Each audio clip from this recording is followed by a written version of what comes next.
मुहर्रम उल हराम में एक मोहम्मद ने पर्ची लिखकर भेजी कि ये जो हमारे यहां दोस्त अहबाब, अगर किसी को बात बुरी लगे तो मुझे माफ कर दीजिएगा, कि जी जो गानों की सुरों पर कसीदे पढ़ते हैं इस बारे में आप क्या कहते हैं।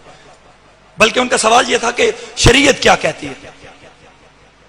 मैंने कहा कि जनाब, मैंने इमामा उतारा, साइड पर रख दिया।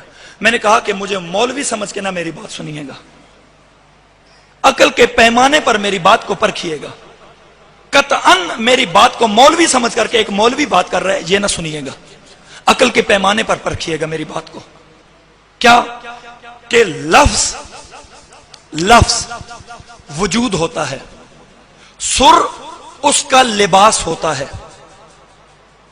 लफ्ज वजूद होता है, सुर उसका लिबास होता है। आप उस लफ्ज पर जो मर्जी सुर चढ़ा दें, जो मर्जी उतार के अगली सुर चढ़ा दें, लफ्ज जो होते हैं वो उसका लिबास होते हैं। लफ्ज वजूद होते हैं, सुर उसका लिबास होता है। अब मिसाल दूं, वहां जो मैंने दी, किसी बंदे की शादी हो, उसी बेटी बेटे की शादी हो, हमारे इलाके में ऐसा होता है, मुझे यह बात समझाने की जरूरत नहीं है। मेहंदी की रस्म होती है, उस रात में बाकायदा तौर पर नाचने वाली फाहिशा खवातीन बुलाई जाती हैं। होता है या नहीं होता? होता है।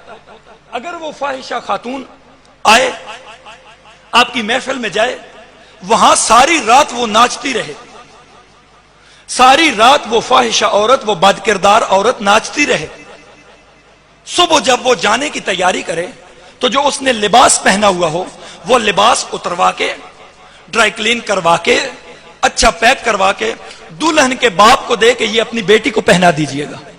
पहनाएगा वो बाप जिसने तमाम रात उसी लिबास में उस खातून को नाचते देखा हो? वो पहनाएगा वो लिबास, अपनी बेटी को पहनाएगा, बल्कि वो उस देने वाली औरत का कुछ नहीं छोड़ेगा, उसे इतना मारेगा। अब जरा सोचिए, खुदारा इमाम बरगाह में तशरीफ फरमा है, मेरी हैसियत को छोड़ दीजिए, अगर मेरी बात काबिल कबूल हुई तो जहन में जगह जरूर दीजिएगा।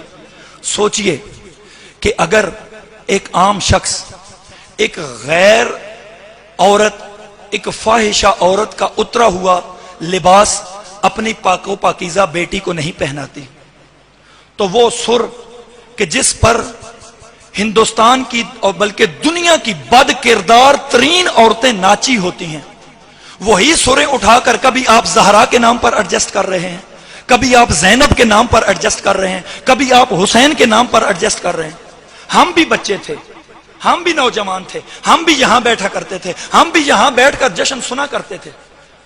हमारे भी दोस्त अहबाब होते थे, साथ बैठे हुए होते थे। जो ही यहां पर खड़े होकर जाकिर साहब खुद शुरू होते थे ना, सुर लगाते थे, तो नौजवान फौरन एक दूसरे की तरफ देखते थे, एक केड़े गाने दी भला सुर है।